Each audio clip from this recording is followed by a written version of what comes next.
મહત્વના સમાચાર જે પ્રાપ્ત થઈ રહ્યા છે, ગરમી વધતા અમદાવાદની સ્કૂલોને ડીઓનો આદેશ, અમદાવાદની શાળાઓનો સમય સવારનો કરવાનો આદેશ।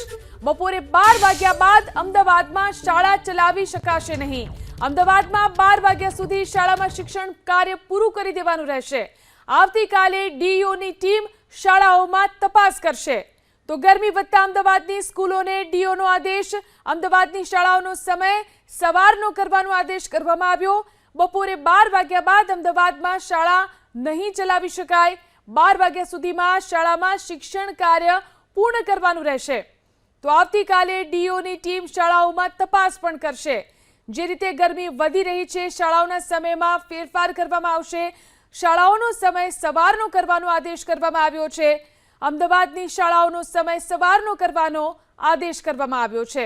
આ વિશે વધુ જાણકારી મેળવી અમારા સંવાદદાતા ચેતન બામણિયા ફોન લાઈનથી જોડાયા છે। જી ચેતન, ડીઓ દ્વારા શું આદેશ કરવામાં આવ્યો છે અને કઈ રીતની અમલવારી રહેશે? જી, અમદાવાદ શહેરમાં હાલમાં કાળઝાળ ગરમી પડી રહી છે અને ગરમીનો પારો 42 ડિગ્રીને પહોંચી જતા વિદ્યાર્થીઓ માટે નવી એક માર્ગદર્શિકા બહાર પાડવામાં આવી છે। અને અમદાવાદ શહેર ડીઓના જણાવ્યા અનુસાર કેજી અને પ્રાથમિકના જે વિદ્યાર્થીઓ છે તેમને બપોરે 12 વાગ્યા બાદ ન બોલાવવા માટે સૂચના આપવામાં આવી છે। કારણ કે કેટલાક વાલીઓ દ્વારા ડીઓ કચેરી ખાતે બપોરે ગરમીના કારણે વિદ્યાર્થીઓમાં ડિહાઇડ્રેશન અને તબિયતની સમસ્યાઓ ઊભી થતી હોવાને કારણે બપોર બાદ શાળાએ ન બોલાવવા માટે રજૂઆત કરવામાં આવી હતી। અને આ રજૂઆતને ધ્યાનમાં રાખી અને અમદાવાદ શહેર ડીઓ દ્વારા એક શાળા સંચાલકોને સૂચના આવી છે, પરંતુ સત્તાવાર રીતે કોઈ હજી પરિપત્ર થયો નથી। કારણ કે તાપમાન ચોક્કસ રહેતું નથી, ક્યારેક વધી જાય છે અને ક્યારેક ઘટી જાય છે। જે અંગે રાજ્ય સરકાર દ્વારા પણ દરેક જિલ્લાના જે શિક્ષણ અધિકારીઓ છે તેમને માર્ગદર્શિકા બહાર પાડવામાં આવી છે કે જે પ્રમાણે તેમના જિલ્લાનું અને શહેરનું તાપમાન હોય તે પ્રમાણે માંગીશ। આપણી સાથે અમદાવાદના ડીઈઓ રોહિત ચૌધરી ફોન લાઈનથી જોડાયા છે। રોહિતભાઈ, ખાસ કરીને અમદાવાદમાં શાળાઓ માટે શું આદેશ કરવામાં આવ્યો છે, કે આ પ્રકારની અમલવારી રહેશે?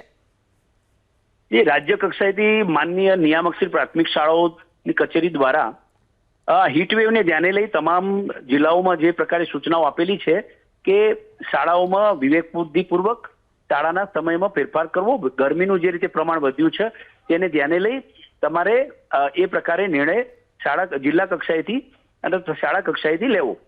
અમદાવાદ શહેરમાં જે રીતે તાપમાન હીટવેવનું પ્રમાણ અન્ય જિલ્લાઓ કરતો વધારે છે અને તેને ધ્યાને લઈ અને વાલીઓ તરફથી આ બાબતે છેલ્લા 3 થી 4 દિવસ સતત આ બાબતે પૃચ્છા કરવામાં આવી। નાના કેજીના બાળકો હોય અને પ્રાથમિકના બાળકો હોય એમના માટે અત્યારે હાલનું જે ટેમ્પરેચર છે એ જોતો 12 વાગ્યા પછીનો જે તડકો છે, તાપમાન છે એ અસહ્ય જણાય છે।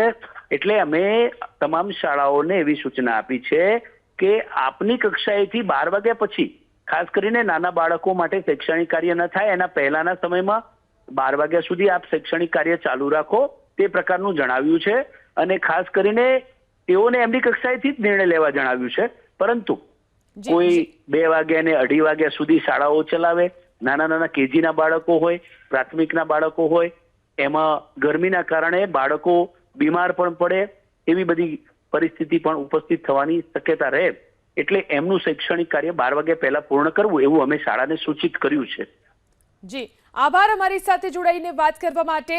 તો બપોરે 12 વાગ્યા બાદ અમદાવાદમાં શાળા ચલાવી શકાશે નહીં। ખાસ કરીને પ્રાથમિક શાળાના જે બાળકો છે 12 વાગ્યા સુધીમાં શાળામાં શિક્ષણ કાર્ય પૂર્ણ કરવાનું રહેશે, તે પ્રકારનો આદેશ કરવામાં આવ્યો છે।